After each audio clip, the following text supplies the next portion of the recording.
Hello everyone, this is Madame O'Connor, and I have some new graphic novels to show you today. So these are all by Indigenous authors. The first one I have is Sugar Falls. This is about a student called Daniel who interviews a woman named Betsy who was a survivor, of the residential school system. And it's a really, she tells her story basically. It's a really powerful, so I have marked it mature. It's quite a heavy, in-depth view of what it was like to be in this horrendous system. So just be aware, prepare your heart for that. This version is in black and white. We do now have a copy that is in color as well.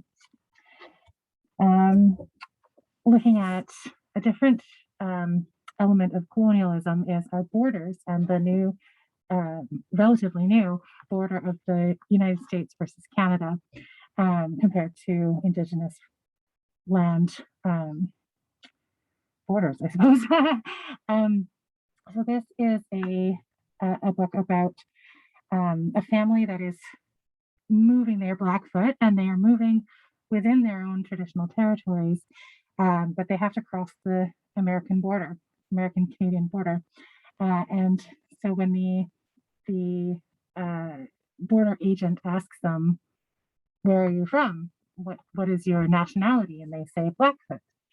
And so it's a really interesting conversation, an important conversation about the way that these colonial borders have taken supremacy or taken the power away from people who had borders already existing, and those borders were not taken into account when the colonial borders were added.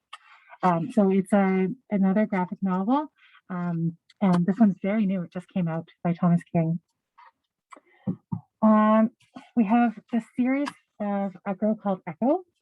There's 3 of them in the series, and we have all 3. This one's not a new one to our library, but I wanted to highlight it anyway.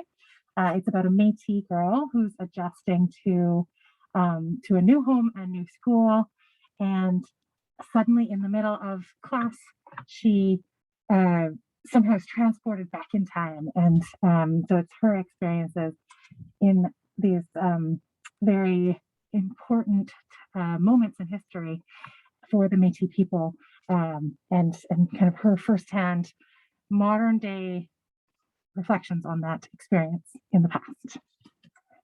And then we have The War and the Blink. This one is new. It's by the same author as the Red, Amanga Haida. No, that's what it is in French. In English, it's a Haida manga. We have it in both languages. And Blink is about another a war in history, and it is a super vibrant book, and the images are really evocative. And yeah, it's about a meeting of 2 Indigenous groups, and a war that ensues. Another one for preparing your heart. This is based on our real experiences in right now, the missing and murdered Indigenous women. And so this was a book that was, it's based on a letter that a teenager wrote to the government. She was 14 years old. She's Ojibwe. She wrote it, not to the government, to the chief of police, about, like, if I go missing, please ignore my Indigenous heritage and treat me as you would a white person who went missing. It's like, oh, I got the bad kind of shivers. It's like, it's really poignant and beautifully done. As I say, prepare your heart, because it's really a difficult one, but very important to read.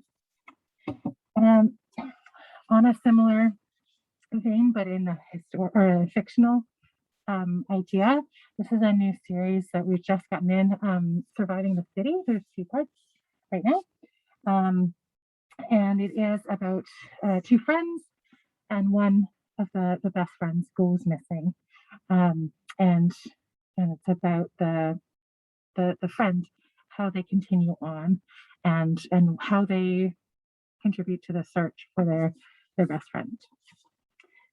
And then finally, we've got the first of our copies of the How I Survived graphic novel books. This one is set in the north, and it's an Inuit man who gets lost, or not gets lost, his snowmobile breaks down in the middle of Arctic. And so this is how he survived. Yeah. So it's a pretty, I mean, it's a really exciting read, this one. And again, it's in graphic novel form. And so it's it's really, I'm not sure what I just showed there. I spat something out. So a really good read. So I hope that you will take a look at some of these. If you don't know, in our library, if you see this green sticker, that is indicating that it is an Indigenous author or about an Indigenous person or Indigenous history. So they're sprinkled throughout all of our books, nonfiction and fiction. And so if you're interested in reading more Indigenous authors, look for these bright green stickers on the sides of the books. All right, thanks for listening. That was a long one, but some really awesome books. So enjoy. Okay, have a great day. Bye.